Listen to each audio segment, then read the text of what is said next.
ప్రియమైనటువంటి దేవుని బిడ్డలందరికీ ప్రత్యేకంగా క్రీస్తు ప్రభు రక్తంలో కడగబడి తగిన దేవుని ఆరాధించడానికి వచ్చిన మీ అందరికీ కూడా యేసుక్రీస్తు నామములో మీకు శుభములు తెలియజేస్తున్నా. ఒలివ చెట్టు గురించి మనం ధ్యానిస్తున్నాం. ఒలివ చెట్టు యొక్క లక్షణాలను ధ్యానిస్తున్నాం. ఒలివ చెట్టు దీర్ఘకాలము జీవిస్తుంది అన్న అంశాన్ని ధ్యానించాం. రెండోదిగా సౌందర్యం గల ఒలివ చెట్టు అన్న అంశాన్ని ధ్యానించాం. మూడోదిగా చక్కని ఫలములిచ్చు పచ్చని ఒలివ చెట్టు అన్న అంశాన్ని ధ్యానించాం. తర్వాత నమ్మకమైన ఒలివ చెట్టు, నమ్మకమైన ఒలివ చెట్టు. దేవుని సందులో నమ్మకస్తుడు ఎలా ఉంటాడు, పచ్చని ఒలివ చెట్టు వలె ఉంటాడు అన్న అంశాన్ని ధ్యానించాం.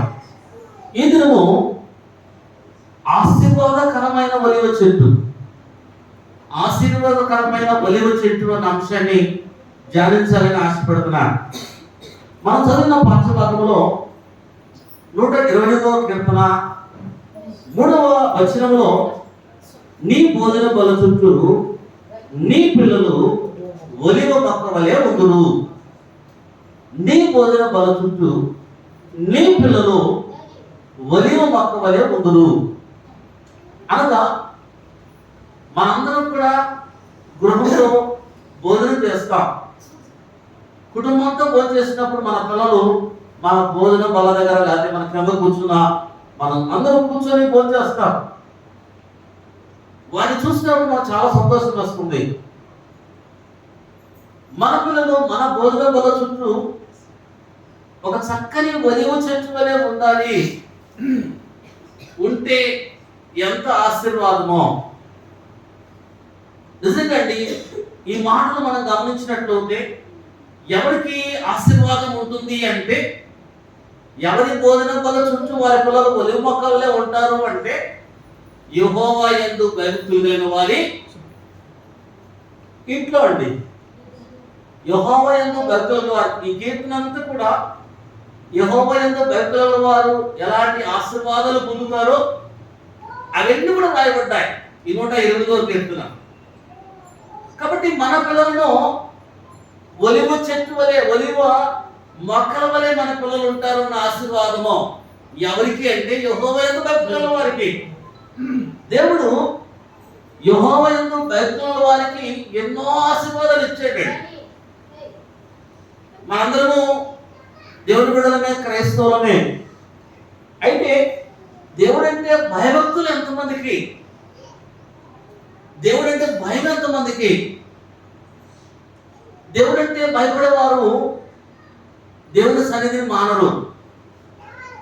దేవుడంటే భయపడేవారు ప్రార్థన చేసుకోవడం మానరు. దేవుడంటే భయపడేవారు దేవుని వాక్యం చదవడం మానరు. దేవుడంటే భయపడేవారు వారి నడతను చక్కగా చూసుకుంటారు. దేవుడంటే భయపడేవారు బూతు మాటలు మాట్లాడరండి. దేవుడంటే భయపడేవారు మారు మనసుకు తగిన ఫలములు ఫలిస్తారు. దేవుడంటే భయపడేవారు ప్రభు యొక్క శరీర రక్త మాంసాలలో క్రీస్తుతో సహవాసం చేస్తూ పాల్గొనడం మానరు. ఎందుకంటే ఇది దేవుని సన్నిధి, ఈరోజు ప్రభు దినము, మన ఎక్కడికి వెళ్ళాలంటే దేవుని సన్నిధికి వెళ్ళాలి, క్రీస్తుతో సహవాసం చేయాలి, తగిన దేవుని ఆరాధన చేయాలి, దేవుడు నాకు ఇచ్చిన ప్రతి మేలులో నుంచి కానుకలు అర్పిస్తూ నేను ఆరాధన చేయాలి. ఒక భయం అండి, ఒక భయము, భయముతో కూడిన భక్తి.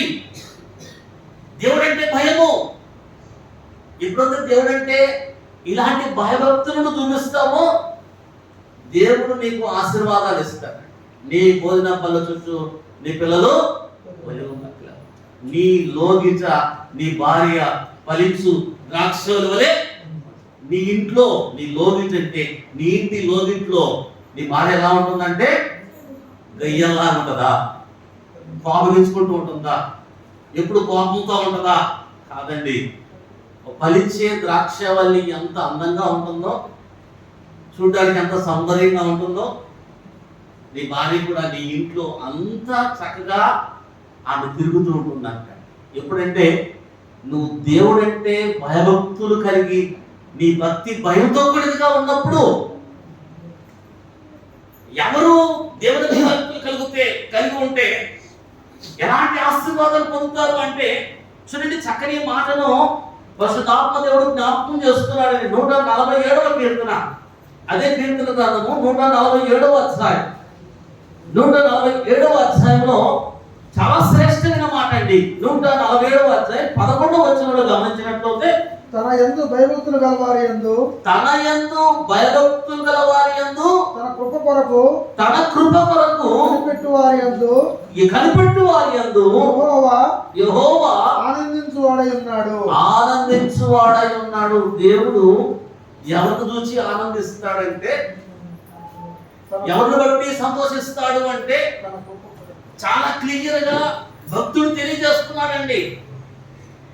ఎవరిని బట్టి ఆనందిస్తాడు, ఎవరిని బట్టి సంతోషిస్తాడు, ఎవరిని చూసి ఆయనకు ఆనందం కలుగుతుంది అంటే తన కృప మనం తన ఎంతో భయభక్తులు కలిగాలి అందు అంటాడు. అనగా మొట్టమొదటిగా ఎవరైతే భయభక్తులు కలిగి ఉంటారో వారిని చూసి దేవుడికి చాలా ఆనందం అంటాడు, చాలా ఆనందిస్తాడు. నువ్వు భయంతో దేవుని సన్నిధికి వస్తుంటే, నువ్వు భయంతో నీ క్యారెక్టర్ని కాపాడుకుంటూ ఉంటే, నువ్వు భయంతో ఒక శ్రేష్టమైన క్రైస్తవ జీవితంలో జీవిస్తుంటే దేవుడు బాగా ఆనందపడతాడు, బాగా సంతోషిస్తాడు. నా బిడ్డ చూడు అని గర్వంగా ఆయన అపవాదితో వాదిస్తాడు. యోబును చూచి, యోబు భయభక్తులు చూచి, యోబు యథార్థతను చూచి, యోబు యొక్క మంచి లక్షణాలు చూచి అపవాదితో ఏమంటాడని, నా భక్తుడైనా యోబును చూసావా ఏమంటాడమ్మా, నా భక్తుడైనా అంటే యోబుని బట్టి దేవుడు ఎంతో ఆనందిస్తున్నాడు. యోబు ప్రతిదినము తన నిమిత్తం తన పిల్లల నిమిత్తము అరుణోదయానే బలులు అర్పిస్తాడండి. ఎక్కడ నా పిల్లలు పాపంలో పడిపోతారా అనేసి పాపంలో పడకుండా తన పిల్లల కొరకు ఏం చేస్తాడంటే బలులు అర్పిస్తాడు. అరుణోదయంలో దేవుని సన్నిధికి వస్తాడు. యథార్థవంతుడిగా ఉన్నాడు, నీతివంతుడిగా ఉన్నాడు, న్యాయవంతుడిగా ఉన్నాడు. ఆ యొక్క లక్షణాలన్నింటిని బట్టి దేవుడు ఏం చేస్తున్నాడంటే ఆనందిస్తున్నాడు. నా భక్తుడిని యోబును చూచావా? అట్లాగా నువ్వు నేను భక్తులు కలిగి ఉంటే, దేవుని భక్తులు కలిగి ఉంటే, నీ భోజన బలచుడు నీ పొలాలు వలె మొక్కలు ఉంటారు. నిన్ను బట్టి దేవుడు చాలా ఆనందిస్తాడు, చాలా గర్విస్తాడు. దేవుని ఆయన కృప కొరకు కనిపెట్టు వారి యందు అంటాడండి. భక్తులు కలిగి ఆయన కృప కొరకు కనిపెట్టు వారి యందు, ఎవరైతే దేవుని కృప కొరకు కనిపెడుతూ ఉంటారో మనం అడుగుతాం. చాలా అక్కర్లు దేవుని సన్నిధిలో పెడుతుంటాం. మనం పెట్టేసి ఆయన ఇచ్చే వరకు ఆయన కృప కొరకు కనిపెడుతూ ఉంటాము. అయ్యా నా అవసరం ఇది, నా బిడ్డల అవసరం ఇది, ఇది లేకుండా నేను చాలా వేదన పడుతున్నాను, చాలా చాలా బాధగా ఉంది, నా ఇంట్లో ఇంత కష్టం ఉంది అని నువ్వు అడిగి దాని కొరకు దేవుని వైపు చూస్తుంటావు తెలుసా, కనిపెడుతుంటావు చూసావా? అలా ఎవరైతే కనిపెడుతూ ఉంటారో వాటిని బట్టి చాలా ఆనందిస్తాడంట. అడిగి ఆయన కృప కొరకు కనిపెట్టేవారు వారి యందు భయభక్తులు వారి యందు. కాబట్టి హృదయం పెట్టారా, క్రైస్తవ జీవితంలో దేవుడు భయభక్తులు కలిగి ఉన్నారు. భయంతో ఉన్న భక్తులు ఉన్నారు, భయంతో ఉన్న భక్తి. దేవుడి కార్యం అంటే భయంతో చేయాలి, ప్రార్థన భయంతో చేయాలి. దేవుని సన్నిధి అంటే పాత నిబంధనలో గజగజ వణికేవారండి. దైవజనుడు ఒక ప్రవక్త వస్తున్నాడంటే రాజులు గజగజ వణికేవారు. ఎలాంటి వర్తమానంతో వస్తున్నాడో దైవజనుడు అని అంత భయపడేవారండి. కాబట్టి మన జీవితాలలో దేవుని యందు భక్తులు కలిగి నిన్ను చూసి ఆయన చాలా ఆనందిస్తాడు, చాలా ఆనందిస్తాడు. ఇది చూసి అపవాది దగ్గర గర్వంతో నా నా బిడ్డను చూసావా అంటాడు. యోగును బట్టి గర్వించినట్లుగా నిన్ను నన్ను బట్టి కూడా గర్విస్తూ ఆనందిస్తాడు. కనుక మన జీవితంలో దేవుని భయభక్తులు కలిగినటువంటి వారుగా మనం ఉండాలని లేఖనాల ద్వారా మనందరినీ కూడా హెచ్చరిక చేస్తున్నాడు. ఎప్పుడైతే నువ్వు భయభక్తులు కలిగి ఉంటావో, చూడండి 103వ కీర్తనలో గమనించినట్లయితే 103వ కీర్తన 11వ వచనంలో నువ్వు ఎప్పుడైతే దేవుని భయభక్తులు కలిగి ఉంటావో, భయంతో కూడిన భక్తి ఎప్పుడైతే నువ్వు దేవుని సన్నిధిలో కలిగి ఉంటావో, 103వ కీర్తన 11వ వచనంలో చాలా చక్కగా అలాంటి వారి ఆయన ఎలా ఉంటాడో చెప్తున్నాడు అండి. 11వ వచనం, తండ్రి తన కుమారుని ఎడల జాలిపడినట్లు, ఎంత చక్కగా అండి, తండ్రి తన కుమారుని ఎడల జాలిపడినట్లు యెహోవా తన యందు భయభక్తుల వారి ఎడల జాలిపడును. ఎంత చక్కని మాట. నువ్వు భయంతో కూడా భక్తి కలిగి ఉంటే నిన్ను బట్టి ఆనందిస్తూ ఉంటాడు. ఒక తండ్రి కుమారుని చూసి జాలిపడినట్లుగా నిన్ను చూసి జాలిపడతాడండి. ఒకవేళ నువ్వు కన్నీరు కాలుతుంటే నీ తండ్రి చూస్తూ ఉంటాడా? నువ్వు వ్యాధంలో ఉంటే నీ తండ్రి నిన్ను చూస్తూ ఉంటాడా? నువ్వు కష్టంలో ఉంటే నీ తండ్రి నువ్వు చూస్తూ ఉంటాడా? ఏ తండ్రి, ఈ లోక భౌతిక సంబంధం తండ్రి ఏ తండ్రి చూస్తూ ఉండడండి. చాలా జారి పడతాడు, కనికరం పడతాడు. అట్లాగే నువ్వు ఎప్పుడైతే దేవునికి భయపడలేక ఉంటావు, ఆయన ఆనందిస్తూ నీ యందు ఆయన జాలి పడతాడంట. ఒక తండ్రి జాలి పడినట్లుగా కాబట్టి దేవుని యందు భయముతో ఉన్న భక్తి క్రైస్తవులుగా మనం అలవర్చుకోవాలి. దేవుని కార్యం అంటే భయముతో, దేవుని సన్నిధి అంటే భయముతో, దేవుని వాక్యం అంటే భయముతో అండి. ఎప్పుడైతే మన జీవితంలో దేవుని అంటే భయభక్తులు కలిగి ఉంటామో, ఆయన తండ్రి జాలి పడినట్టు జాలి పడతాడంట. ఇంకా అదే 17వ వచనం 103:17 కూడా చక్కని మాట, చాలా చక్కని మాట. 17వ వచనంలో గమనించినట్లు 17-18 వచనాల్లో చాలా చక్కని మాట అంటాడండి. అక్కడ గమనించండి 103 అదే 18. ఆయన నిబంధనను గైకొనుచు, ఆయన నిబంధనను గైకొనుచు, ఆయన కట్టడలను అనుసరించి నడుచుకొని వారి మీద, గమనించండి, నడుచుకొని వారి మీద, యెహోవా యందు భయభక్తులు గల వారి మీద ఆయన కృప యుగయుగములు నిలుచును. ఎంత చక్కని మాట. ఎవరి మీద ఆయన కృప యుగయుగములు ఉంటుందంటే, ఎవరి మీద ఆయన కృప యుగయుగములు ఉంటుంది. తర్వాత ఆయన నీతి ఎవరి మీద తరతరములు ఉంటుందంటే వారి పిల్లల మీద అండి. ఎప్పుడైతే నువ్వు ఆయన నిబంధన గైకొని, దేవుడు నీతో నాతో నిబంధన చేశాడు, కొత్త నిబంధన చేశాడు. ఇజ్రాయెల్తో నిబంధన చేసినట్లుగా మనతో కొత్త నిబంధన చేశాడు. ఒక ఒడంబడిక చేస్తాడు మనతో. అపోస్తుల ద్వారా బోధనిచ్చి ఆ నిబంధన మనకండి సర్వ మానవాళికి చేసిన నిబంధన, క్రొత్త నిబంధన. కాబట్టి ఎప్పుడైతే నువ్వు ఆ యొక్క నిబంధనను గైకొంటూ ఆయన ఇచ్చిన ఆజ్ఞను అనుసరించి నడుస్తూ ఉంటావో, ఆయనకు భయభక్తులు కలిగి ఉంటావు. అనగా భయభక్తులు కలిగి ఆయన కట్టడను అనుసరిస్తూ ఆయన నిబంధనలు గైకొంటూ ఎప్పుడైతే మనం ఉంటామో, ఆయన కృప తరతరములు ఉంటుంది. ఆయన నీతి మన పిల్లలకు స్థిరంగా ఉంటుందట. ఆయన నీతి చూడండి, ఆయన నీతి వారి పిల్లలకు తరమున నిలుచును అంటాడు. మన పిల్లలకు ఎప్పుడు ఆశీర్వాదము అంటే, నీ పిల్లలకు ఎప్పుడు ఆశీర్వాదం అంటే, నీవు దేవుడు చేసిన నిబంధన గైకొని ఆజ్ఞను అనుసరిస్తూ దేవునితో భయభక్తులు కలిగి ఎప్పుడైతే జీవిస్తావో, ఆ యొక్క జీవితం నీ పిల్లలకు ఆశీర్వాదం, నీ పిల్లలకు ఆశీర్వాదం. నేను దినాన మా అన్న కూతురు మెస్సీ చాలా అందరికీ తెలుసు, కోట దగ్గరగా కనుగూరులో చక్కని బిల్డింగ్ కట్టి ఉంది. చాలా చక్కని బిల్డింగ్ అండి.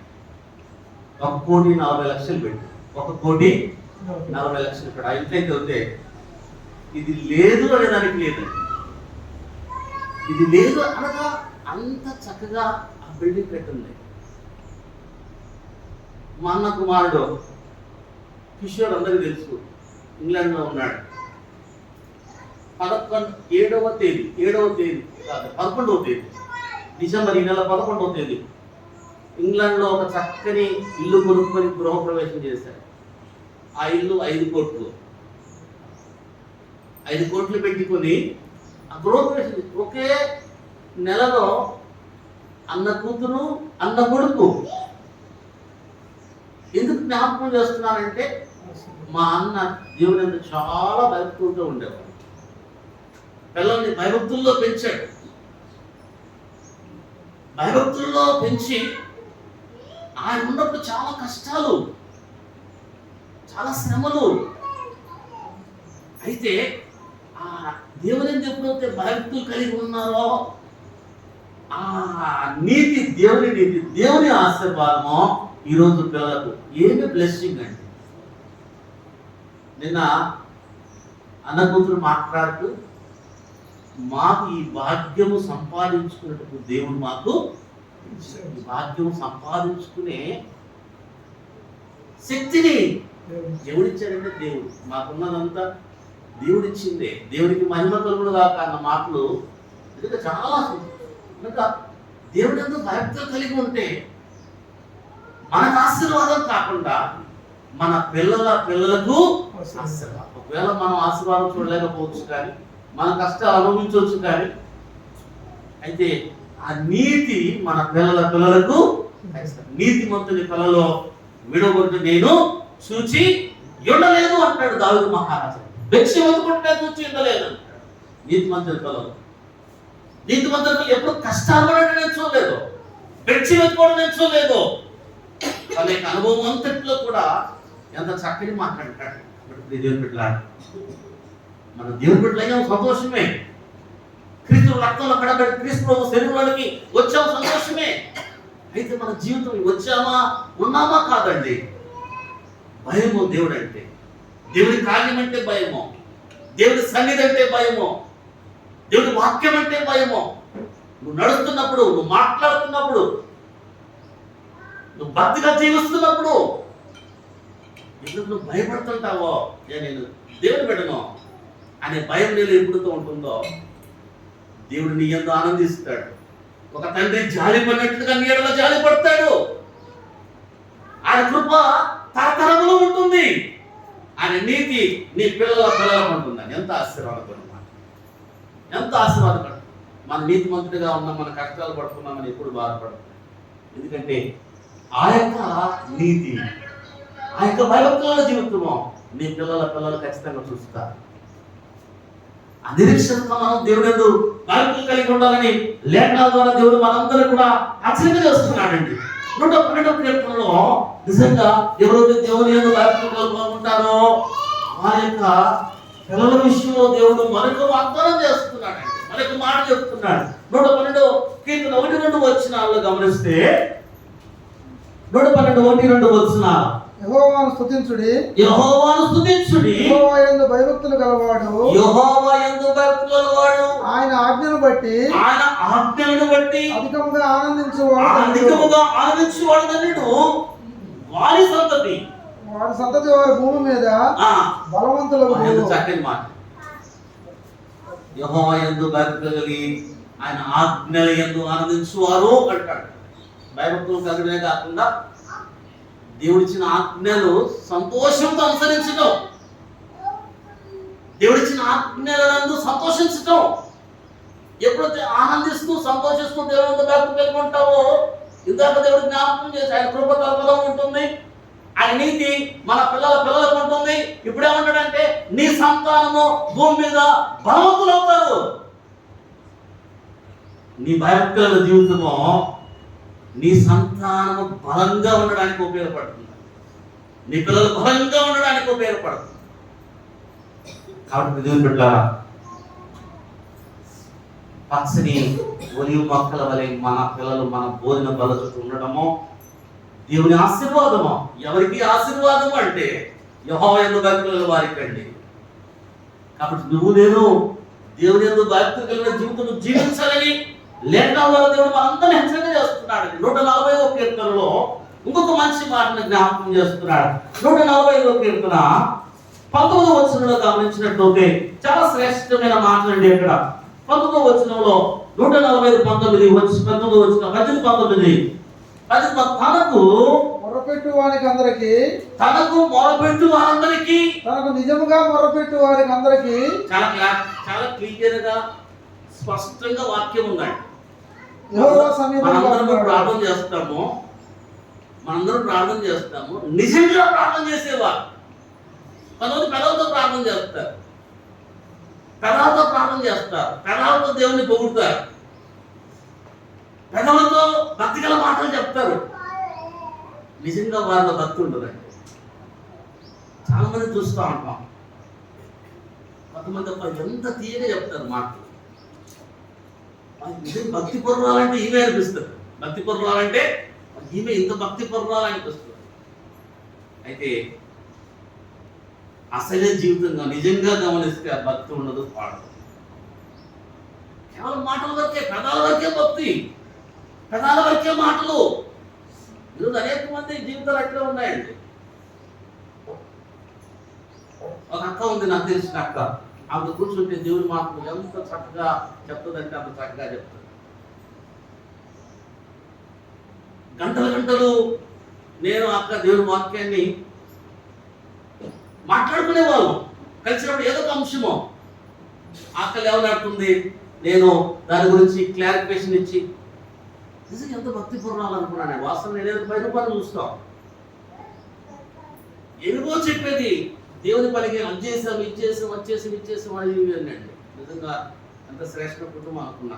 అయితే ఒకనొక సందర్భంలో ఒక చిన్న పరిచర్యకు, అంటే ఆమె భక్తి పూర్ణాలు దేవుని యందు ఆసక్తి ఉందనేసి ఆమె ఒక చిన్న పరిచర్య కొరకు ఒక చిన్న కానుక అడిగాడు. అంతే అండి, అక్కడ భక్తి ఆ భక్తి అంతా కనిపిస్తుంది. కనుక కేవలం పెదాల వరకు క్రియ దగ్గరకు వచ్చే లోపల భక్తి లేదండి. చాలా మంది జీవితాలు మనం చూస్తుంటాం, అయితే మళ్ళీ భక్తి గల కనిపిస్తారు, మళ్ళీ ప్రార్థన చేస్తారు. ఆ ప్రార్థన కూడా ఎట్లుంటుందంటే ముత్యాలు రాలినట్లుంటాయి ఆ మాటలండి, ఇంత భక్తిగా ప్రార్థన అనుకుంటాం. అయితే అది నిజమైన భక్తి కాదు. దేవుడు తెలుసు ఏమంటాడంటే తనకు మొరపెట్టు వారికి నిజముగా మొరపెట్టువారు కదా. ఎవరంటమ్మా? నిజముగా నీ హృదయపూర్వకముగా నువ్వు ఏదైతే జీవిస్తున్నావో, ఏదైతే చేస్తున్నావో, ఎలాగైతే ఉన్నావో అలాగే అండి. నటన కాదు, భక్తిని ముసుగు కాదు. ఎప్పుడైతే అలా నిజముగా హృదయపూర్వకంగా నువ్వు దేవుడికి మొరపెడితే అంటండి. అనగా పరిశీడు ప్రార్థన చేశాడు, సుందరి ప్రార్థన చేశాడు. పరిశీడు అంతా ఆడంబరంతో కూడిన ప్రార్థన, వేషధారంతో కూడిన ప్రార్థన. సుందరి అయ్యో నీ వైపు నా చేతులు ఎత్తుటకు నేను అర్హుణ్ణి తగ్గించుకుని హృదయపూర్వకంగా కేకేసి ప్రార్థన చేస్తున్నాడు. అట్లాగే ఎవరైతే నిజంగా ప్రార్థన చేస్తారో, నిజమైన క్యారెక్టర్, నిజంగా ప్రార్థన చేస్తారో అలాంటి వారికి అంటే నిజముగా ప్రార్థన చేయు వారికి ఏమంటాడంటే ఆయన యెహోవా సమీపంగా ఉన్నాడు, తన యందు భక్తులు వారి కోరిక ఆయన ఎప్పుడైతే భయభక్తులు కలిగి ఉంటామో గమనించండి. నీ జీవితం భయంతో కూడినదిగా ఉంటే నీ కోరిక దేవుడు నెరవేరుస్తాడు. నిజంగా మొరపెట్టి దేవుడు భక్తులు కలిగి నిజంగా నువ్వు మొరపెడితే నీ కోరిక అండి. ఒకసారి మనం ఏం చేస్తామంటే ఒక కోరిక కోరి మర్చిపోతాం, నాకు ఇంత డబ్బు ఉంటే చాలు అని అనుకుంటాం. దేవుని సందులో అడుగుతాం, దేవుడు ఇవ్వడు, కొన్ని రోజులు మనం మర్చిపోతాం. అయితే నీ కోరిక నువ్వు మర్చిన దేవుడు తగిన సమయం అందు నీ కోరికను ఆయన ఖచ్చితంగా నువ్వు మొరపెడుతూ, నిజంగా మొరపెడుతూ, దేవుడితో భక్తులు కలిగిన జీవితం ఉంటే నీ పిల్లలు భూమి మీద బలవంతులు అవుతారు. ఆయన నీతి నీ పిల్లల మీదకి వస్తుంది. ఆయన కృప నీ మీద తరతరములు ఉంటుంది. ఆయన నీ గురించి ఆనందిస్తాడు.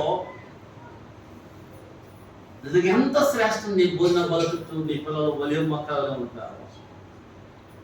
నీ కోరికనైనా నెరవేరుస్తాడు.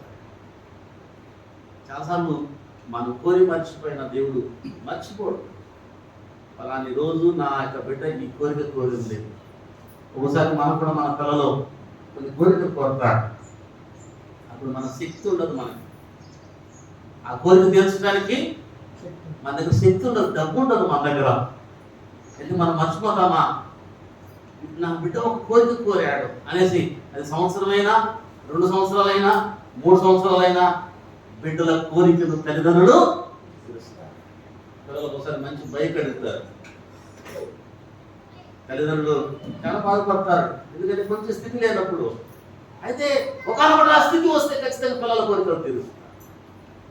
అలాగే దేవుడు తన బిడ్డలను, నిజముగా మొరపెట్టే బిడ్డలను ఆయన ఎప్పుడు కూడా మర్చిపోకుండా సమీపంగా ఉండి వారి కోరికైనా నెరవేరుస్తాడంట.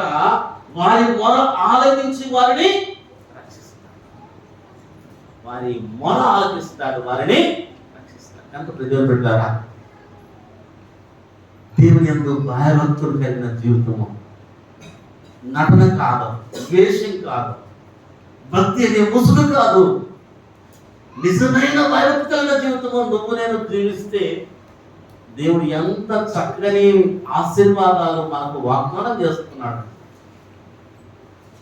తన వాక్యం ద్వారా మనకు హెచ్చరిక చేస్తున్నాడు. కనుక మన మొరను ఆలకించే దేవుడిగా మన దేవుడు ఉన్నాడండి. అంతేకాకుండా సామెతల గ్రంథము 15వ అధ్యాయం చక్కని మాట అక్కడ మనం చూస్తామండి. సామెతల గ్రంథము 15వ అధ్యాయం 16వ వచనం, 15వ అధ్యాయం 16వ వచనం, 15-16 చక్కని మాట మనం చూస్తాం. నెమ్మది లేకుండా విస్తారమైన ధనముడి కంటే యెహోవా యందు భయభక్తులతో కూడా కొంచెం కలిగి ఉండటం మేలు.